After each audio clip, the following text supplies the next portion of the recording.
galera. Eu sou o Júlio Carioca, você está no Volume de Jogo. Hoje nós estamos recebendo o Vegeta. Tudo bom, Vegeta? Tudo bem, Júlio? Beleza? Obrigado pelo convite. E vamos falar mais de Palmeiras, não é isso? Tô brincando. Tá tudo bem, galera. Vegeta, fala aí, como é que foi o teu início no jornalismo? Cara, desde que eu nasci, né? Eu já, com meses, já estava num estúdio, já estava nesse ambiente e tentei fugir um pouco, porque a responsabilidade era grande, né? Tanto da parte do meu pai, que é o Francisco Barbosa, da Tupi, né? Na época que eu era criança da Rádio Globo. E da minha mãe, que fazia produção de TV na época. Então, eu não queria muito ter as pessoas comparando. Eu queria fazer meu caminho. Tentei fazer publicidade e marketing, mas meu pai estava certo, que ele sempre falou isso, né? Vai acabar que você vai fazer jornalismo. Mas não me impressionava, mas ele já sabia, né? E acabou que ele estava certo. Mas você já começou estagiando em esporte? Não, eu comecei estagiando... Na verdade, é diferente. A primeira coisa que eu fiz não foi um estágio normal. Eu comecei, como tinha acesso à galera de rádio, através do meu pai, eu já conheci o Mr. Bean, né? O Marcos Vinícius, Sim. produtor que foi muito tempo do Apolinho e hoje está com o Penido na Tupi, um grande amigo, primeiro que me levou no estádio de futebol. E eu não desisti, porque meu time tomou de 4-1 do arquirrival, né? No dia o Edmundo fez um estrago, mas eu continuei insistindo. E estamos felizes hoje.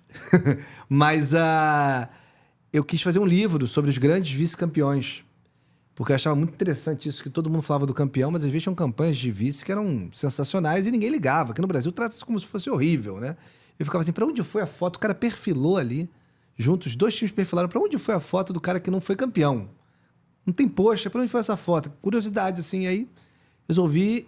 Cheguei a fazer, entrevistei um monte de gente, Giovani dos Santos, o Sávio, que é meu ídolo, né, do Flamengo, o Rafael Sobis, Luizão, mas não lançamos o livro. E aí, oficialmente, né, você fala, qual foi o primeiro lugar que você estagiou? Não foi em jornalismo esportivo, foi em jornalismo Cidade, foi na Band News FM. Band News. E de lá você foi pra Band TV, né? Isso. Trabalhar como produção, né? Isso. Explica pro pessoal do Volume de Jogo o que é que o produtor de TV faz. Cara, a gente fazia muita coisa, hein? Era estagiário, mas assim, tinha uma responsa grande que era muito bom, né? Também, uma confiança. Eu já tinha uma rodagem ali da própria Band News, então já tinha algum jogo de cintura, já tinha 1 ano de casa. E fui muito bem recebido pelo Sandro Gama, pela Aline Bordalo, pela Bárbara Coelho. E ali eu tinha o papel de levar os convidados, principalmente levar os convidados para o programa do Jogo Aberto Rede, né? Que era o programa do Neto, que virou Dono da Bola, né? E isso lá para 2011, 2012. E assim, era uma tarefa, porque hoje todo mundo ama o Neto, né? O Neto hoje em dia é meme, todo mundo adora o Neto. Na época o pessoal odiava o Neto, que era Corinthians, o Corinthians brigando com o Vasco para ser campeão. Então, assim, ele não era bem querido no Rio. E os jogadores não queriam ir no programa. Então, era uma missão que tinha que ter muita insistência, né? Todo dia eu ligava para a SMG, que era a principal assessoria. Os caras eu era uma figura folclórica na SMG, que todo dia eu ligava. Mas, assim, era o meu papel ali. Não podia o Sandro ficar se desgastando, a Aline ou a Bárbara. Meu papel era fazer aquele serviço ali, fazer o meio-campo, carregar o piano para eles no ar terem o maior conforto para as matérias. Era mais isso. Tem outros tipos de produção também, que, enfim, você trabalha mais com a parte de, sei lá, conteúdo para matéria. Também já fiz lá e fiz lá também pautas para eles, né? Vamos fazer tal jogo, aí faz a pauta. Tudo na época que não tinha IA. Tinha um Google ali. E a gente fazia as pautas e, felizmente, fui feliz. E mantenho a amizade com eles. E você que trabalhou com a Bárbara Coelho no início na Band, ela chegar nesse patamar que está hoje, você já esperava? Eu já esperava. Eu tinha uma relação desde a época já de muita amizade com ela. Ela sempre fotografou muito bem. Ela sempre teve uma voz muito boa e ela sempre foi apaixonada por futebol. Que legal. Então, assim, ela tinha um nível de amar o jogo maior do que outros repórteres na época. E ela queria comentar jogo. Ela já tinha corrido atrás sozinha para ir para uma Copa do Mundo em 2010, já tinha trabalhado no esporte ativo. Só que ali, ela era a terceira, né? Ela estava começando, então tinha gente... A Aline e o Sandro já estavam há mais tempo, também muito competentes. E ela chegou a trabalhar comigo na Rádio Bradesco também. Quando eu fui pra rádio, quando eu saí da TV, a gente trabalhou junto. E ela também ia muito bem no rádio, muita personalidade. E depois ela acabou saindo da Band, né? E desenvolveu mais ainda. E quando ela surgiu no Sport TV primeiro, né? Ela estava já num nível muito acima e não à toa é o que é hoje. E quando você foi para a Rádio Bradesco, Esporte, lá você chegou produzindo, o que você fez lá? Comentou? Eu cheguei produzindo e comentando. Comentando mais para a base e produzindo o programa matinal. E fazia o roteiro do programa. Lembra o nome do programa? Jornal da Manhã. Jornal da Manhã. Nome super original, né? Pô. Mas era o jornal. E a Rádio Bradesco era uma rádio só de esportes, né? E... Cara, eu gosto de produzir. Porque tinha uma galera... Como eu sou filho de produtora, né? Sim. Eu tenho uma admiração, assim, por isso, assim. Tem gente que caga na cabeça a produção, né? E eu nunca fui assim. Nem quando eu estava apresentando, nem quando eu estava cargos que estavam acima da produção, eu fui assim. Eu sei que um grande produtor faz um grande apresentador. Por exemplo, meu pai teve grandes produtoras e produtores. Um deles, Maurício Menezes, de certa forma, ele era um redator-produtor, né? Então, foi legal e todo mundo queria reportagem, eu queria produzir. Todo mundo queria narrar e eu queria comentar. Então, eu sempre gostei de uma coisa meio diferente, né? E você lembra algum jogo assim que você comentou que... Eu lembro que eu comentei jogo lá em... Jogo de Copa, alguma coisa assim? Não, eu lembro de tudo quase. Tipo, da base, comentei jogos do Scarpa, que era Gustavinho na época. Sim. Lá em Moça Bonita, uns campeonatos carioca. Tomás no Flamengo, essa galera. Adrian. Aí o Gerson também cheguei a pegar jogo dele na base. E depois... E a galera do Botafogo ali da época da Assunção também, de base. Vasco... Outros jogadores ali, acho que o Luan. Mas, assim, depois comentei muitos jogos de Brasileirão, né? Não cheguei a comentar Copa na rádio, não. Porque aí o esquema era São Paulo, não era rede. Entendi. Aí era Band News, São Paulo e lembra algum jogo assim que você comentou que entrou pra história, que te chamou a atenção? Cara, eu comentei as finais do Carioca, né? De 2015 e 2016. Caramba, que maneiro. Foi o bicampeonato do Vasco. Dei sorte pro Vasco. Sobre o Botafogo, comentei as duas com a Fernanda Maia, com o Ciro Neves e com o Pedrinho. O Pedrinho fez também um dos anos, não sei se foi 2015 ou 2016. Pedrinho hoje presidente do Vasco. Um ótimo profissional desde a época, ótimo comentarista. E lá você trabalhou com pessoas que estiveram aqui, né? O André Rocha, o Mauro Santana. Como é que foi trabalhar com eles? André, peguei ele no início dele, né? Sim. E... fazia vôlei, na época era coordenador de produção, ele fazia vôlei, eu coordenava o programa. Depois ele passou a fazer o programa do almoço, que era o Comendo a Bola. Esse é um nome original, né? Comendo a Bola. Isso. Que era com o Sérgio Guimarães uma época, outra época era com o Sandro Gama. Comentei esse programa também. E trabalhei com o André também no YouTube. O Mauro, um ótimo profissional, sempre foi estudioso. Viciado em Futebol Manager, que é um jogo de técnico, que eu adoro, que eu sou viciado também. E Mauro também já fiz algumas transmissões com ele. Na época de coordenação, ele foi repórter que eu coordenava, ele era super disciplinado, me entregava até mais do que eu pedia. Então, assim, ótimo profissional. E roeu o osso, né? Tá colhendo hoje um fruto de muito trabalho. O pessoal acha que o cara já nasce narrando, já nasce com a oportunidade de estar aí falando para milhares de pessoas. E não, o Mauro batalhou bastante, assim. Eu acho que é um cara que foi pouco valorizado, assim, por exemplo, numa Tupi. Podiam ter valorizado o Mauro mais. E ele conseguiu, felizmente, achar o espaço dele no YouTube. E como surgiu a oportunidade de trabalhar no canal Zico 10? Fiz teste. Mas você já tinha experiência em vídeo na época? Em vídeo, não. Porque eu sou... Tô ficando velho, né? Eu sou de uma época... Grilo. Cara, eu fiquei 2 anos na Band TV e não deixava fazer vídeo, não. Caramba. Eu fazia... Como eu tinha feito rádio... Isso. Eu fazia produção e fazia locução para reportagem que ia no Jornal do Rio no sábado à noite. Esse é o espaço que eu tinha. E aí, antes de ir para Bradesco, eu fiz uma matéria de vídeo só. Tem até no YouTube. Depois eu tenho que achar para botar lá um TBT. Engraçada a matéria. Tava super nervoso. Mas não tinha experiência muito de ver os outros no vídeo, né? Por conta da... Quando, pô, já frequento Estúdio Fênix, Projac, todos esses lugares. Namorei uma atriz muito tempo também. Então eu tenho experiência por tabela, assim. Meu pai fez TV muitas vezes. Então, mas eu mesmo, muito pouco. E acho que foi o maior desafio no início, assim, o vídeo. Porque o vídeo prende um pouco, né? O rádio, às vezes você faz o programa, tá com a perna pra cima, tá de boa, tá super à vontade, tá preocupado com a parte estética. E o vídeo tem da parte estética, eu acho um pouco chata. Mas o YouTube, ele permite fazer tudo ao mesmo tempo. O YouTube dá uma leveza de rádio, dá uma leveza pro vídeo também. Mas ali no canal do Zico foi a primeira experiência e eu acho que o Zico ajudou. O Zico deixa... É engraçado isso que... você fica nervoso? Cara, ele me deixa super tranquilo. Desde o início, ele sempre me deixou mais tranquilo do que nervoso. É um líder, né? E foi lá que você ganhou o apelido de Vegeta? Foi. E só agradecendo também a Juliana Prado, que me indicou pra rádio, né? Pro primeiro estágio oficial. E o Ed Torres, que era diretor do canal Zico, e rock and roll. Tinha uma banda cover de Ramones, eu tocava bateria na época, e me indicou pra fazer o teste pro canal do Zico. E aí o Vegeta foi porque a gente fez um piloto, eu tava super nervoso. Primeiro, né? Normal, né? Pô. Aí a gente... Foi ótimo, todo mundo falou, vamos comemorar, chama o apresentador, tá ótimo, maravilhoso. E a gente foi na churrascaria. E eu não comia carne na época. E eu não podia falar não pra galera da equipe toda e pro Zico também não, né? Entendi. Aí, vamos, claro, vamos. Aí chegou lá, vinha a carne, o cara metendo a carne na minha cara, assim, vai, carne. E eu nada, eu parado assim. Uma salada, palmito.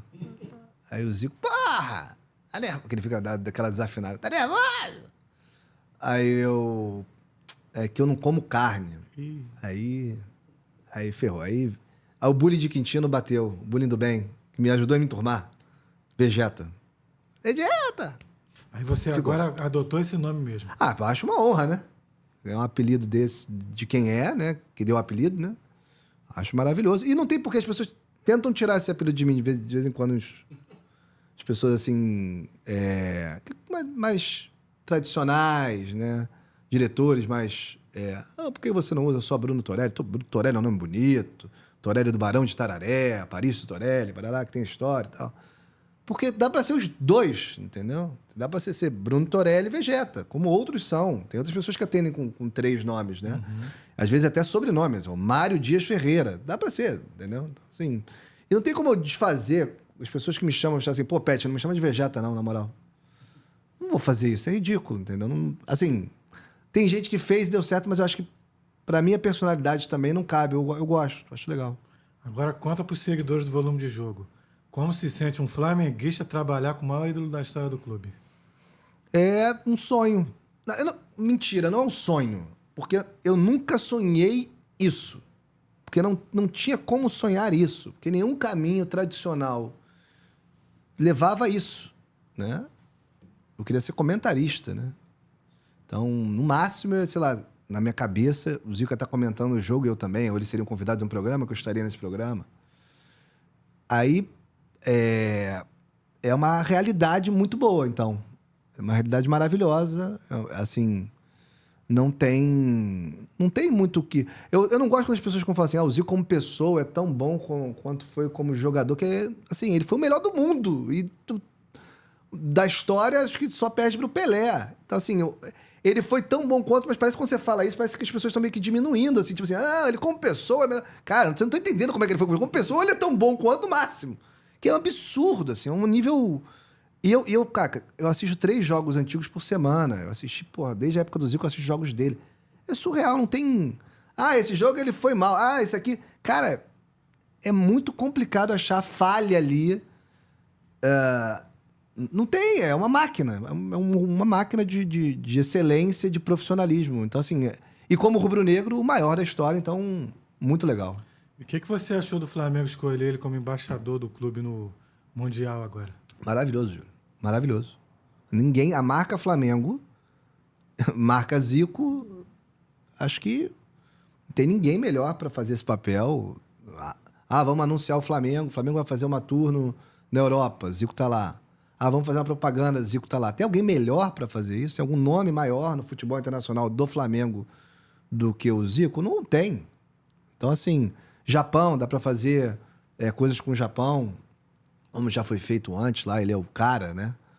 E Flamengo TV também, ele pode somar também, né? Com a experiência que ele tem, não só do canal Zico, mas antes Esporte Interativo, antes Band.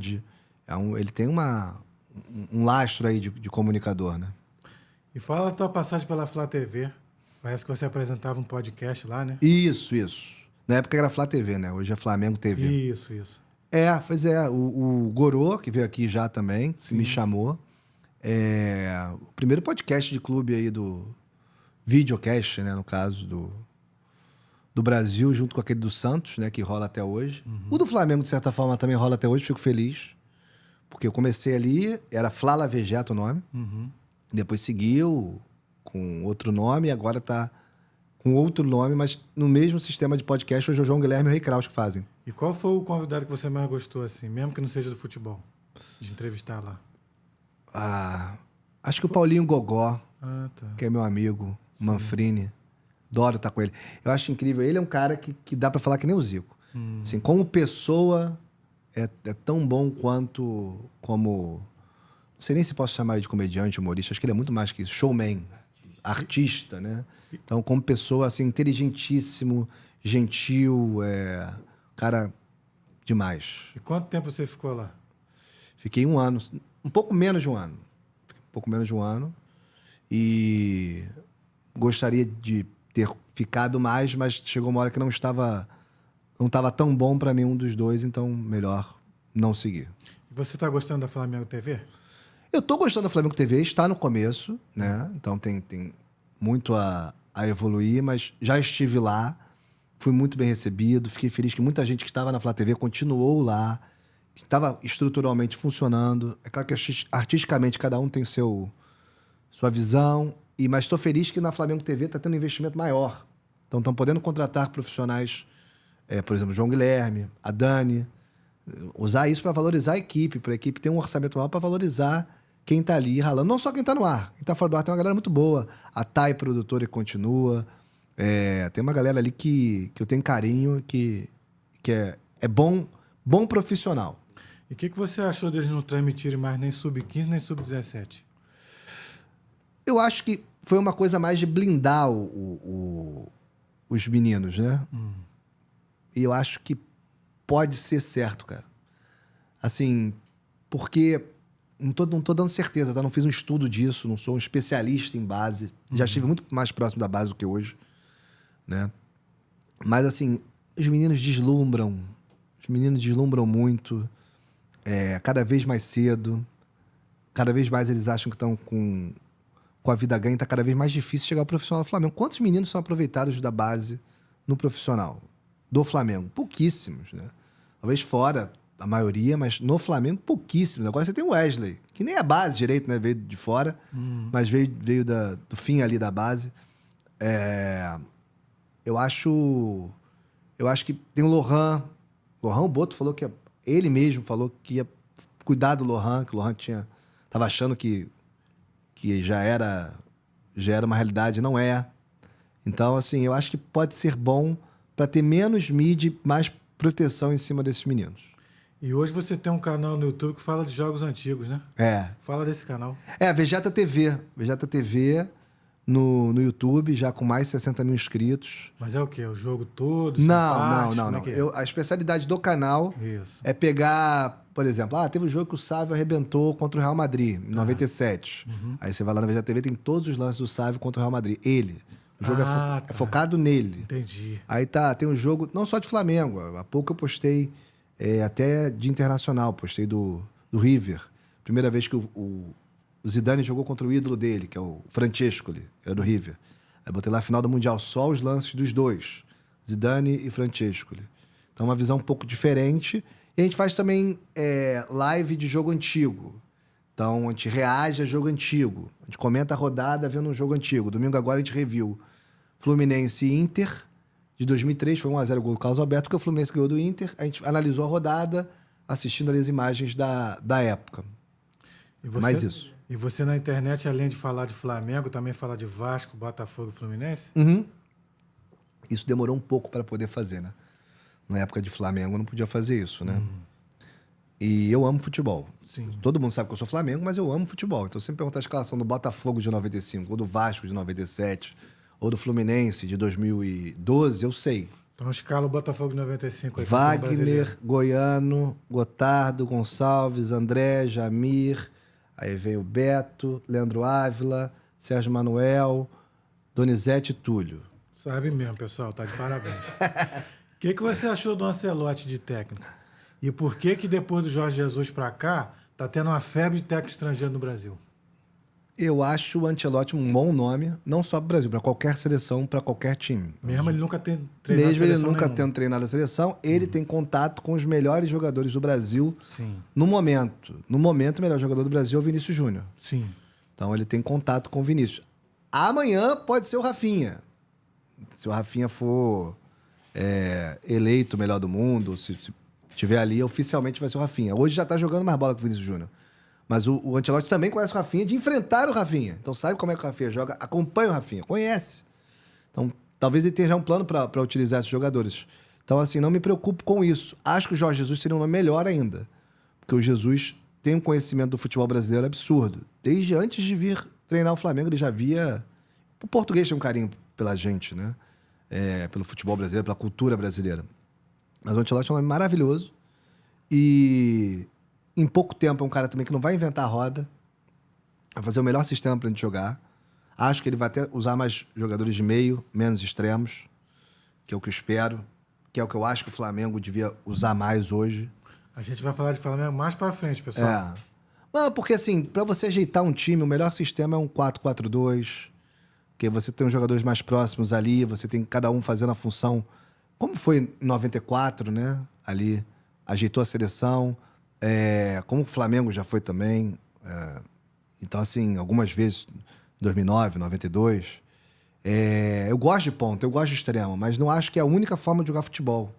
Não acho que tem que ficar insistindo nisso. Fica o Vinícius correndo, feito um louco com a bola na ponta, sozinho, e não dá em nada, entendeu? Porque ele, às vezes não tem a confiança, às vezes não tem o entrosamento.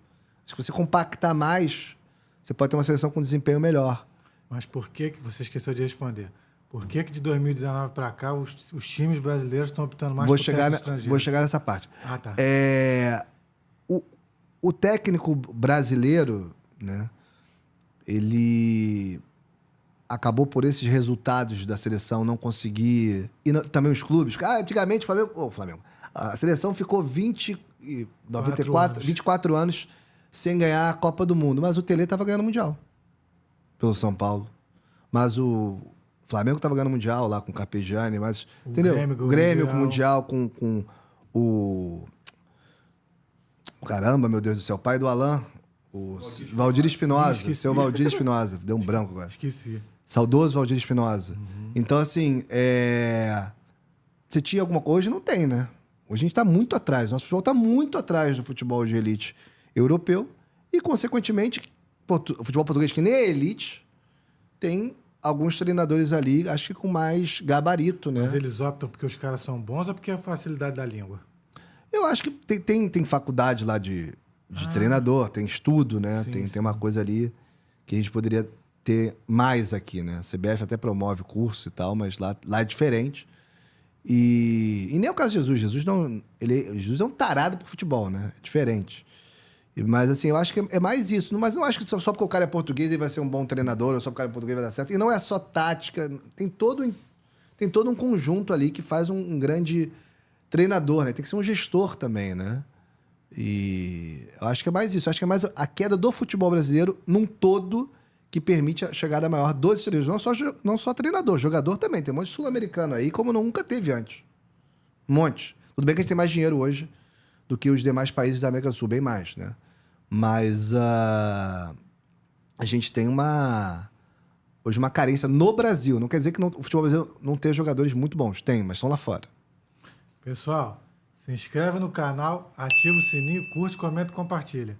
Nós agora vamos falar dos 4 grandes aqui do Rio, hein? Botafogo, no domingo, ganhou com a mãozinha do Neymar? Cara, o Neymar, se as pessoas tivessem desconfiado de esquema de de aposta ou qualquer coisa, ele estaria bem complicada a situação para ele. Porque assim, ele parecia que estava forçando para tomar o vermelho, para tumultuar. Passou a mão na bunda do jogador do Botafogo, reclamou com o juiz toda a vida.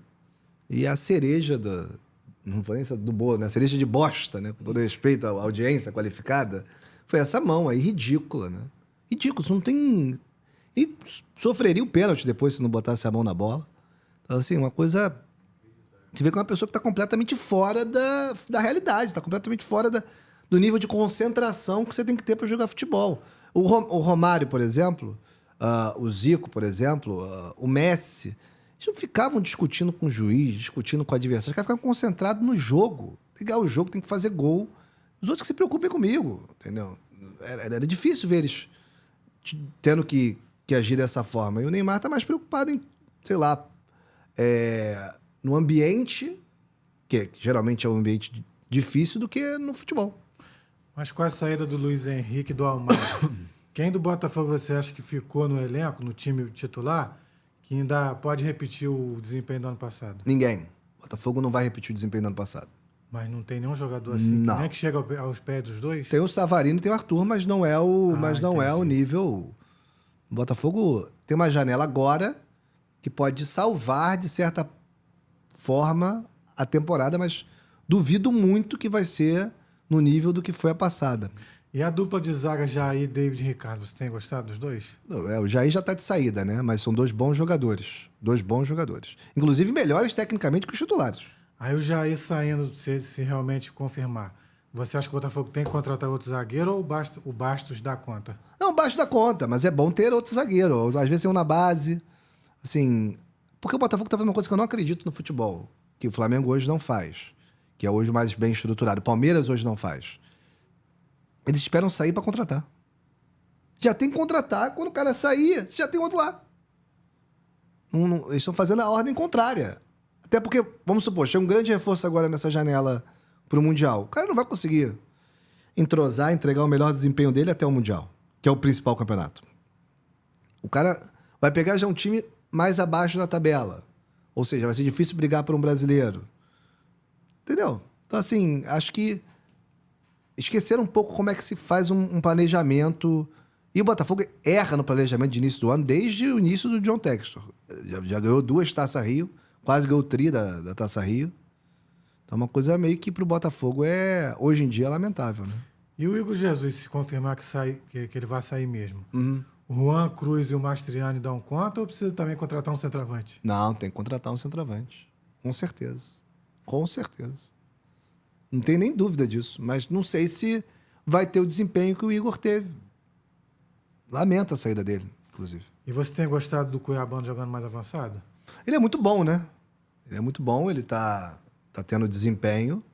Também não, assim, não é surpreendente, porque sempre teve potencial. Mas eu lamento que ele não consiga desenvolver. Assim, eu não gosto disso. Eu não gosto, cara. Esse negócio de... Imagina se... Pô, teu time é campeão, você tá fazendo ídolo, você tá fazendo um jeito de jogar. Cada peça que muda, assim, de forma forçada, atrapalha. É muito difícil você ter o mesmo desempenho. Não é máquina. Bota outra ali, funciona, não. Seres humanos. Aí, caso ele seja vendido, Natan Fernandes, que jogava no Grêmio ano passado, pode substituir ele à altura? Não. Ou o Matheus Martins? Cara, eu não vejo. Matheus Martins, não. Não vejo dessa forma, não. Assim como já não via um Arthur, que é um bom jogador, substituir o Luiz Henrique à altura. O Savarino, que é um bom jogador, ter que fazer a dele e a do Almada. Então, não consigo ver dessa forma. Então, mediante tudo que você analisou do Botafogo, o que ele pode conseguir no Mundial num grupo com Paris Saint-Germain e Atlético de Madrid? Uma participação. Tem medalha de honra ao mérito aí, ó? Medalha de honra ao mérito, chegaram, conquistaram a Libertadores. Que legal. Viajaram para os Estados Unidos. Free shop. Como é que é? É Dutch, né? Dutch Free. Pessoal, nós agora vamos falar de Flamengo. Se inscreve no canal, ativa o sininho, curte, comenta e compartilha. Vegeta, você como flamenguista, por que o Flamengo fez uma campanha tão pífia na primeira fase da Libertadores? Porque tem feito, né? Sempre campanhas duvidosas na primeira. Tirando 2022, né? Cara, isso é muito difícil explicar, cara.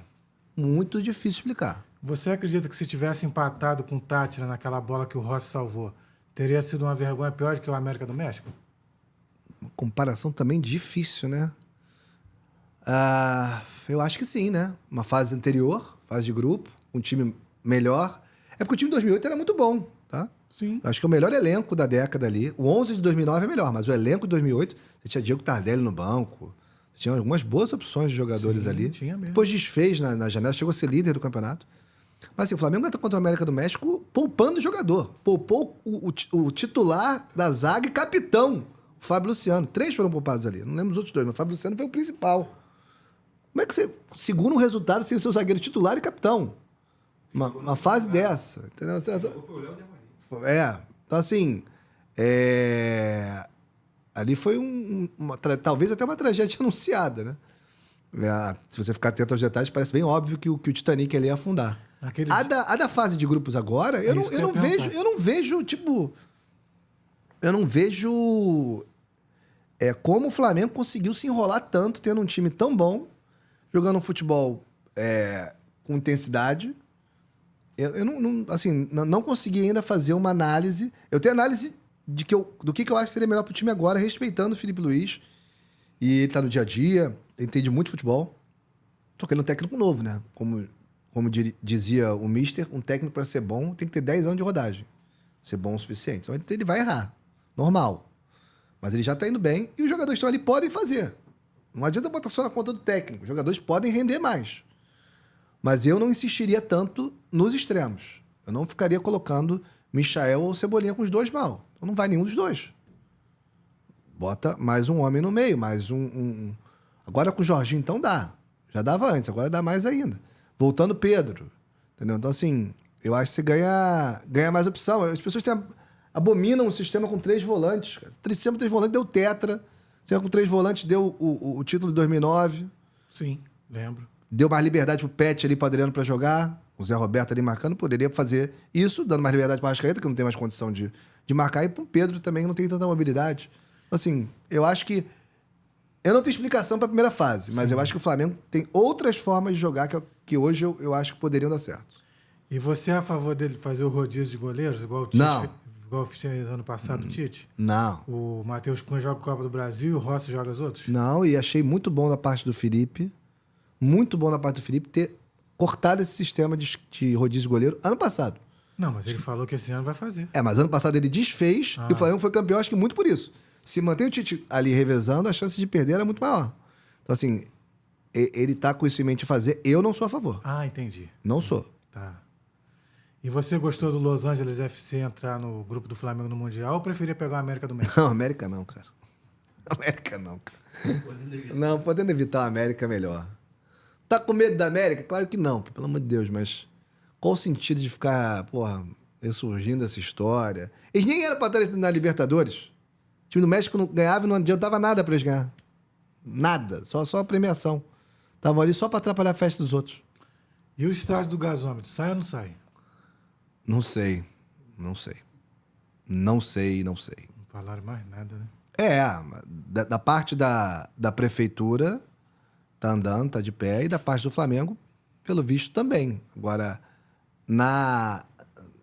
no ritmo que estava com a diretoria anterior, não está acontecendo agora. Então, tá andando, é com eles. Agora, futuro, aí eu não sei. E o Varela, você prefere ele de lateral direito, de lateral esquerdo ou no meio de campo? Eu prefiro o Varela de lateral direito no banco. Banco do nosso menino Wesley. E o Wesley saindo agora no Mundial, depois do Mundial, quem você contrataria? Pra lateral direita? Isso. Cara, tem que ver direitinho, né? Um scout aí, acho que seria bom pra procurar um jogador, né? Porque até pra seleção tá difícil, lateral direito, né? O último que realmente foi um lateral de expressão tá no Flamengo e não é mais lateral, né? Que é o Danilo, que hoje é zagueiro. Engraçado que o Danilo começa sendo ofensivo, né? No Santos ele ia à frente, chegou a jogar de volante. E hoje ele é zagueiro. Na minha opinião, deveria ser titular do Flamengo, ao lado do Ortiz. Muito bom jogador, muito esperto pro jogo, firme. Mas, assim, Wesley, chance dele sair depois do Mundial ou no meio do ano é muito grande. E aí eu acho que o Varela pode ser o titular até ter outro melhor. As pessoas eu acho que estão fazendo... O Varela é um bom reserva, entendeu? O Varela não é meio campo. O Varela é uma boa opção caso não tenha ninguém, entendeu? Ele é um bom jogador, ponto, entendeu? O Wesley pode muito mais do que ele, por exemplo. Então, pro Flamengo, um jogador com muito mais potencial seria melhor do que ele. Mas ele estando ali, ele não compromete. Ele faz o dele, tem feito dele e merece respeito por isso. E você gostou da contratação do Jorginho? Você assiste ele jogar na Premier League? Cara, o Jorginho é conhecido, né? A gente conhece o Jorginho há um bom tempo, né? Tem muito tempo que ele joga bem na Premier League. Mas ele joga mais de primeiro ou de segundo? Eu acho que ele vai vir mais para segundo porque tem o Pulgar. Mas ele serve muito bem de primeiro. Eu não tiraria o Pulgar. Então o Jorginho vindo, você... Então... Não, eu daria uma de maluco. Eu jogaria com 5 homens no meio. Entendi. Jogaria Pulgar, Jorginho, Gerson, De La Cruz, Arrascaeta e Pedro. E o Bruno Henrique entrar no segundo tempo para matar o jogo, para assustar os caras. Já que o Bruno Henrique tá com mais idade também. E mesmo assim tem uma estrela infinita, é decisivo. Eu entraria dessa forma, tendo o Jorginho no time. Ainda mais quando é um time europeu, né? Com mais gente ali para combater no meio, melhor. E o que esperar do Flamengo com esse elenco que tem hoje pro Mundial? Eu acho que dá para pegar umas quartas. Acho que dá. Difícil pra caramba, mas dá. Campeão, não acho. Dificultaram pra gente, já era muito difícil, né? Já era difícil pra caramba. Os caras dificultaram assim. Eu já fiz simulações, cara. Assim, de ficar 15 anos em simulação e nunca um brasileiro ganhar. Simulação de videogame, né? E bem reais. Assim, é muito difícil, cara. Porque antes você pegava vou pegar a final. Já tem pedreira no México. Tem pedreira, às vezes, fora.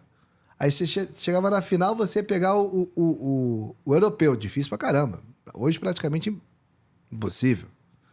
Aí hoje, não. Você tem que pegar o europeu no grupo. Aí talvez você pegue o europeu nas quartas, na semi. Que isso, cara? Você não pega o europeu, você pega outro time fortíssimo. Se o time chega na final... o brasileiro chega na final, ele já chega exausto. Já tá um nível de concentração já na poeira. Ele já gastou toda a energia dele do mundo. E é mais vantagem pro outro também. E o Flamengo tá tão acima do time brasileiro assim, para ter 5 jogadores convocados para a seleção brasileira? Ah, tá, né? Você não viu o que ele fez com outro time que era tá invicto há muito tempo, que o Palmeiras do volume de jogo. O Palmeiras, maravilhoso. O Palmeiras, a mídia coloca... Ninguém votou no Flamengo, só um voto de empate na votação lá da Globo, que foi o voto do Lofredo, o voto de empate. E deu no que deu. Então, assim, acho que tá assim. O Botafogo do ano passado, não. Se fosse o Botafogo do ano passado, eu ia...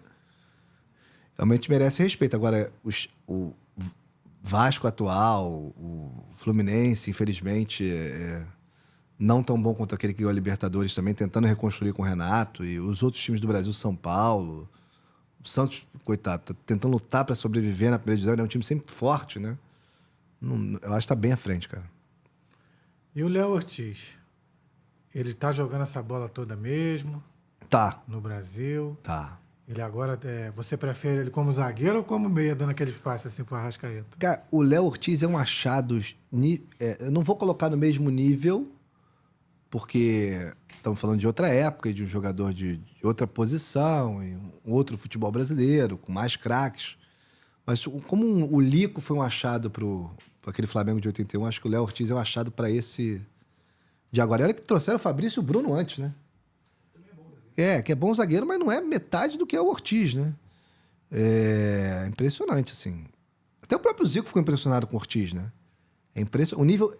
Não só o nível técnico dele, que você falou que pode ser um meia, o nível de concentração dele pro jogo.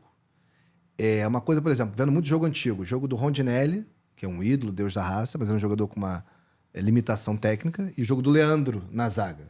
A bola vinha no alto, o Rondinelli pulava mais que todo mundo. Ele cabeceava.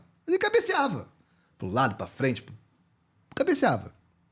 O Leandro, a bola vinha no alto, ele olhava, ele viu o que ele ia fazer...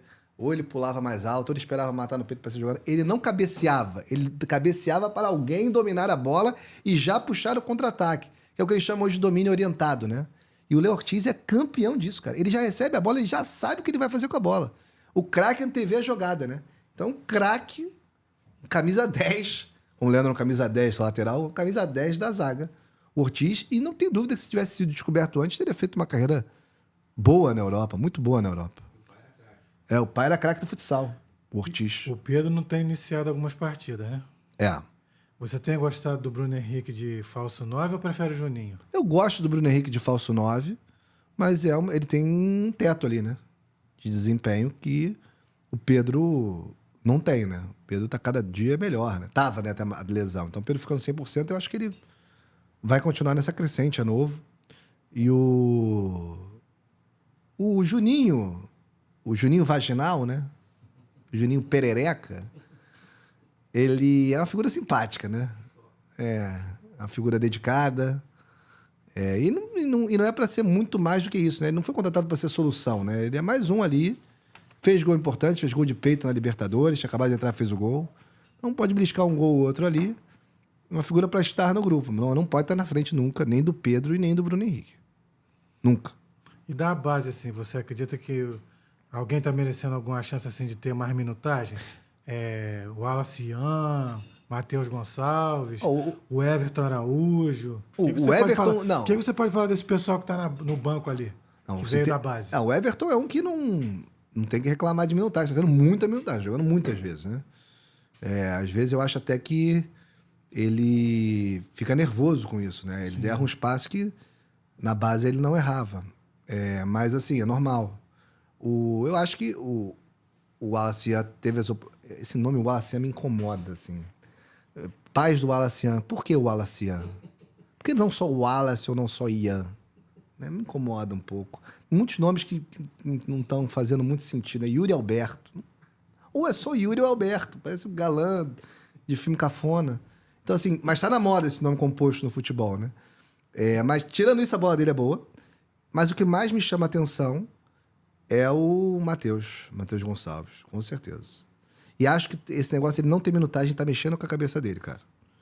Que ele foi muito mal no último jogo, ele tenta de qualquer maneira aparecer, ele tenta de qualquer maneira fazer jogada, ele não cumpre a função tática que o Felipe Luiz espera dele, aí ele sai da área que ele tem que jogar, e o Felipe Luiz fica desesperado. Mas eu acho que ele tá fazendo isso porque ele vê que ele não tem muita oportunidade e ele tem que fazer alguma coisa para mostrar que ele vale. Então, se ele tivesse mais tempo, você vai ser titular, você vai ficar titular um tempo, a gente vai investir em você assim, assado, eu acho que ele não ia estar errando tanto quanto ele errou no último jogo. E olha que ele acertou bastante antes.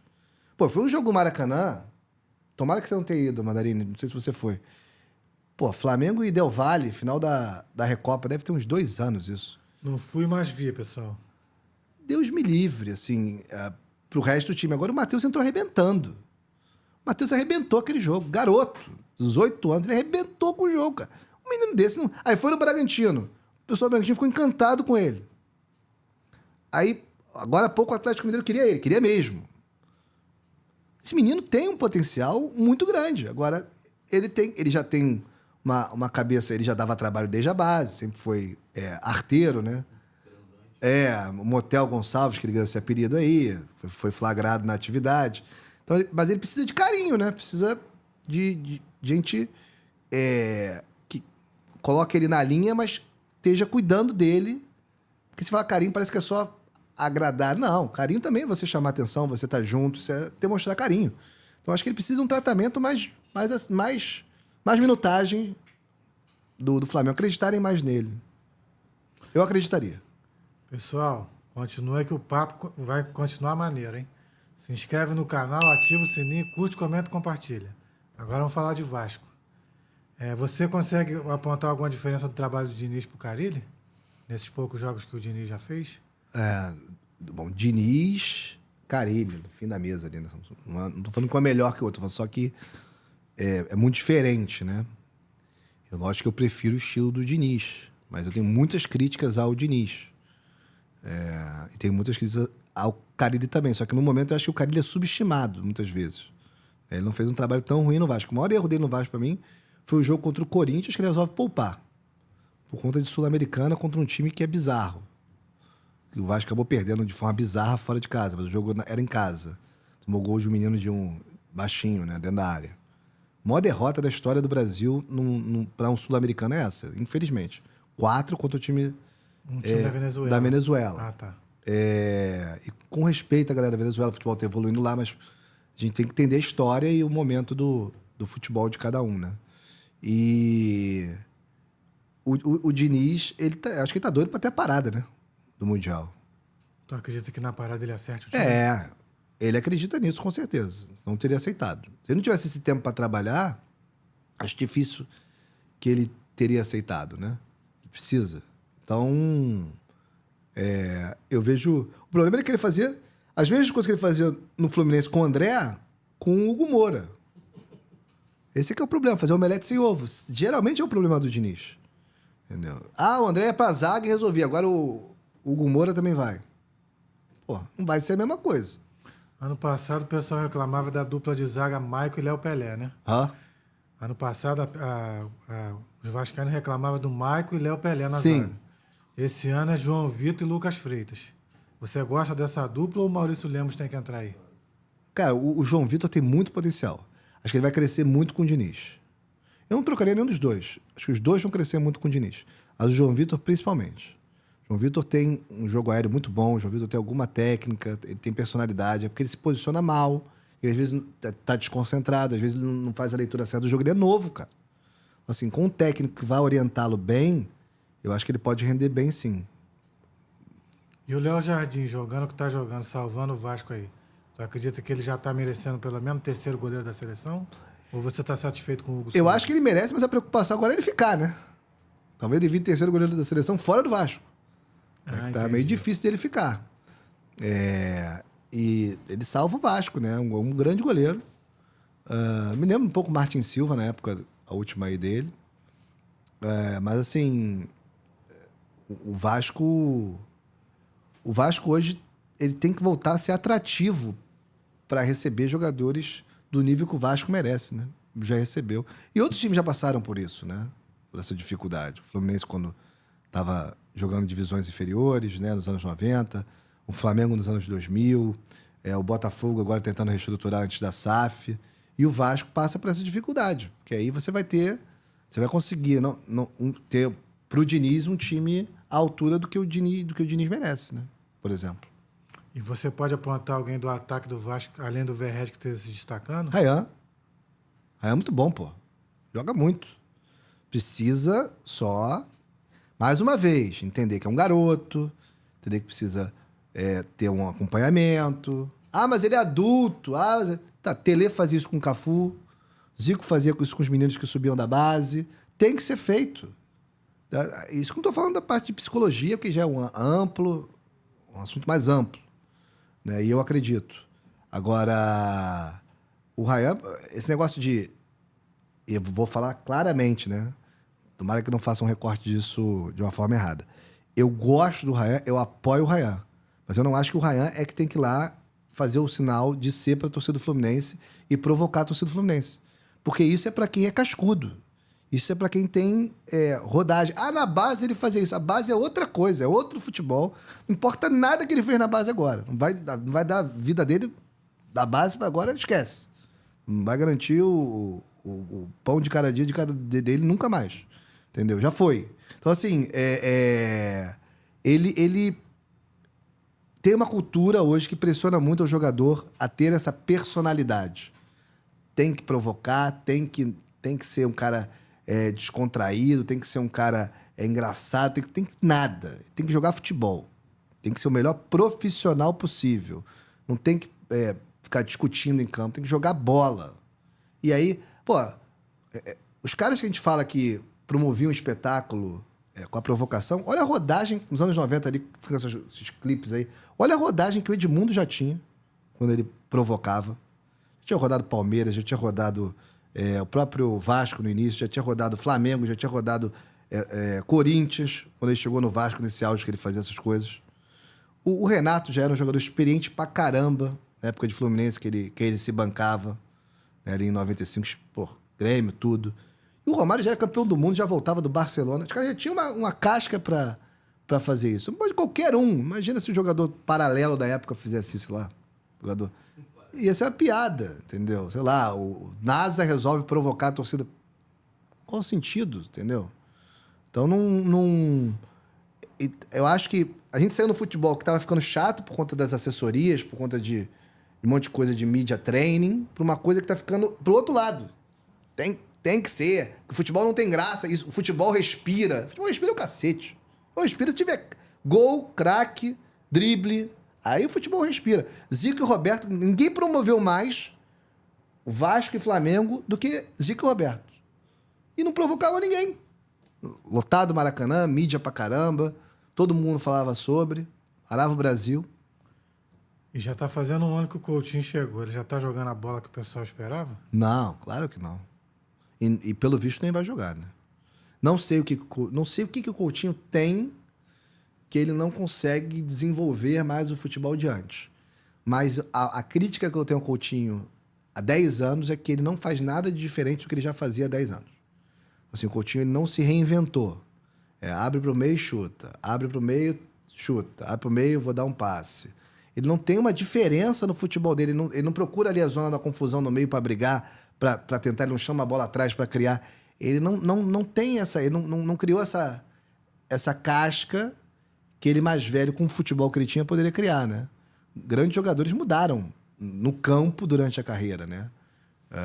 O Bebeto jogava na frente, jogou de centroavante em 87, depois passou a jogar de segundo atacante, depois passou a jogar no meio no Botafogo, meio ali, meio ponta de lança. O cara se reinventa, com a idade ele vai se... O Bebeto de 98 já não era mesmo de 94. Entendeu? Acho que faltou pro Coutinho, não comparando o Coutinho com o Bebeto. Que hoje é fácil, né? Se eu falo isso em 2014, 15, que tava Barcelona, Bayern, o Coutinho... Que era o contrário, né? Hoje é fácil. O Coutinho tinha, sim, um potencial imenso. Mas não chegou a todo esse potencial que ele tinha.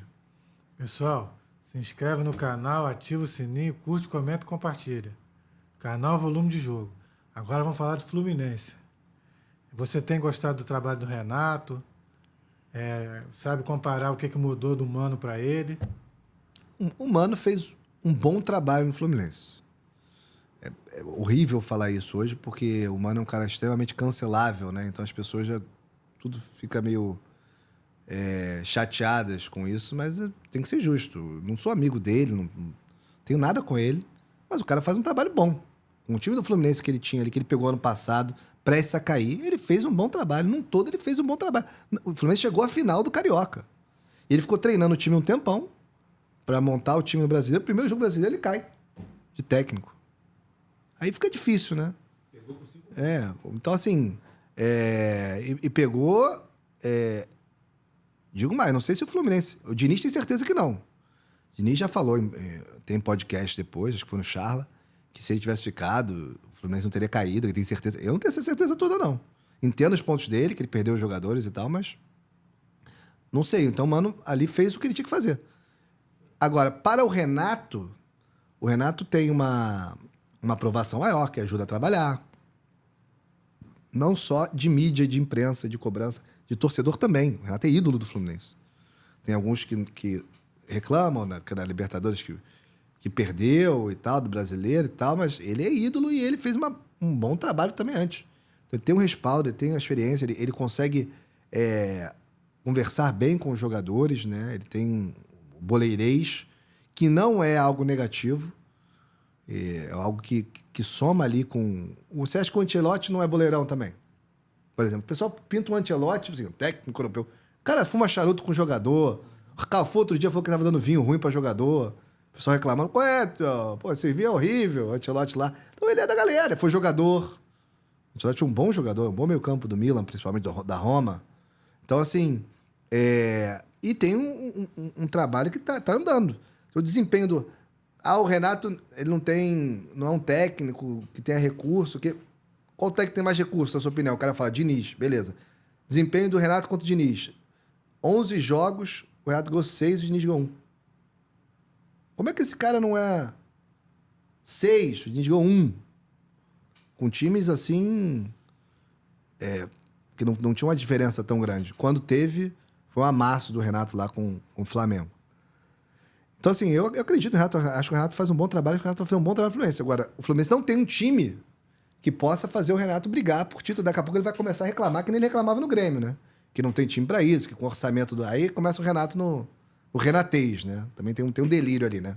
Que ele acredita muito nele mesmo, aí começa o delírio dele, que tudo em volta é no fantástico mundo do Renato, que é fantástico mesmo, mas enfim, tudo em volta não é assim. Então você acha que o Fluminense ter tirado em primeiro lugar na Sul-Americana, tá em quinto no Brasileiro e classificado na outra fase da Copa do Brasil pegar o Inter, tu acha que isso vai passar?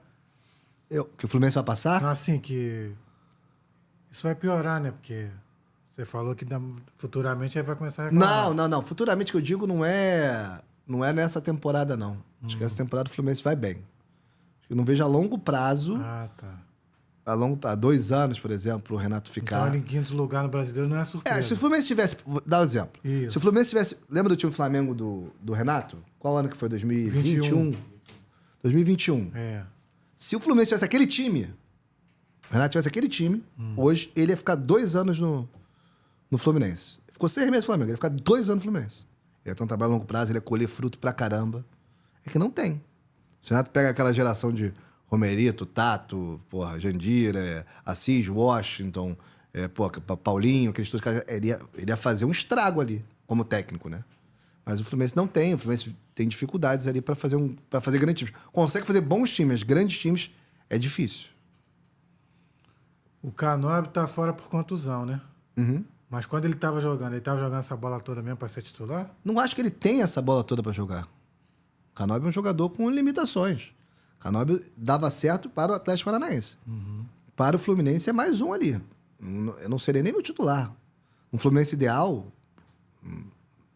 Fluminense ideal. Fluminense ideal seria muito melhor. Seria, sei lá, o Fred. E se você pudesse decidir lá no Fluminense, teu lateral direito titular seria o Guga ou o Samuel Xavier? Samuel Xavier. Mesmo o Guga tendo feito aquele golaço com o Vasco. Confio muito mais no Samuel Xavier. Entendi. Belo gol, por sinal, mas eu confio mais no Samuel E Xavier. na defesa, o Thiago Silva dá conta ali do setor ou precisa contratar um companheiro para ele? Não, o Thiago Silva é o melhor zagueiro do Brasil. O Thiago Silva o apelido já diz, é um monstro. O Ortiz tá muito bem, o Ortiz é um craque, mas o Thiago Silva é outra prateleira. Imagina uma zaga Thiago Silva e Ortiz. Pô, podia ser bom pra seleção esse, hein? Thiago Silva é comparável àqueles zagueiros que a gente tinha antes.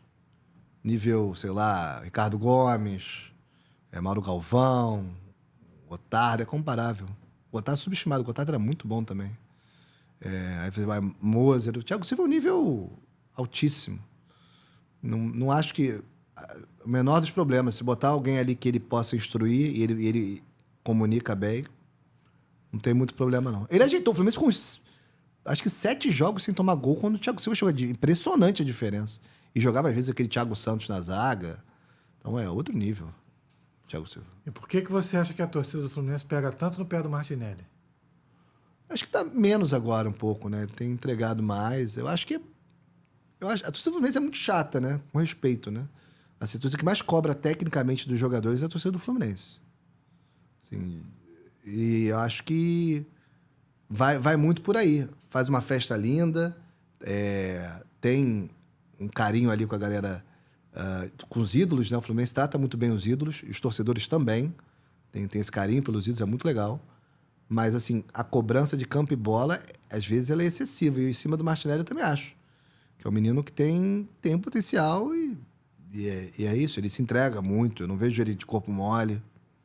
E acho que ele está colhendo até frutos agora, dessa persistência dele. E tem que ter muita concentração, hein? Já jogou bola sendo vaiado? Pô, é ruim pra caramba, cara. Jogar bola com o pessoal duvidando de você. Trabalhar. Chegar pra trabalhar com a equipe que tá duvidando de você, o diretor que tá duvidando de você. É difícil, cara. É difícil. Tem que ter muita cabeça. Ele também tá criando... Já não é mais tão garoto, né? Tá criando uma casca. Pode ser muito boa pra ele pro resto da carreira. E o Lima? Você gosta do futebol do Lima jogando mais avançado, que ele chega a fazer gol, ou mais recuado ali? Eu gosto dele mais avançado. Mas daí depende também das peças que você tem ali. Ele vai bem nos dois. Eu gosto dele mais avançado e... Também o Fluminense tem bons jogadores. Só que os outros times têm jogadores melhores, né? E é isso que dificulta um pouco no... você for ver de uma forma geral, né? Quando ganhou ali a Libertadores, os adversários não estavam tão bem, né? Não é tirando mérito, é só uma constatação. Teve o mérito de chegar lá e ganhar, mas não era um Boca incrível, apesar de ter aquele Ruivinho ali que jogava para burro no meio. E o Inter também não era incrível, entendeu? Ali, mas não pegou... Assim como o Flamengo também, quando ganhou 2022, também fez uma chave muito fácil, né? Então essas coisas existem no futebol. É isso. E com o elenco que o Fluminense tem atualmente, você acredita que ele consiga chegar aonde no Mundial? Se passar do grupo, tá bom. Se passar do grupo, tá ótimo. Não acho que passa, não. Não sei. Difícil, cara. Mundial não é fácil, não, cara. Não são só os europeus, não.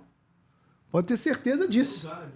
Os árabes vão chegar lá bem também. O Flamengo, há pouco, tomou uma porrada Bateu no Mundial lá no início de 23, tomou uma porrada. Antigamente, o Raja Casablanca aprontou ali pra cima do Atlético do Ronaldinho. Os caras têm investimento, e cada vez mais. Não vejo com facilidade, não. Nem pro Fluminense, nem pro Botafogo passar de grupo. Mas pro Palmeiras e pro Flamengo. Mesmo assim, com grupos difíceis, vai ser difícil. O grupo mais difícil é o do Botafogo, né? Mas vai ser difícil, do mesmo jeito.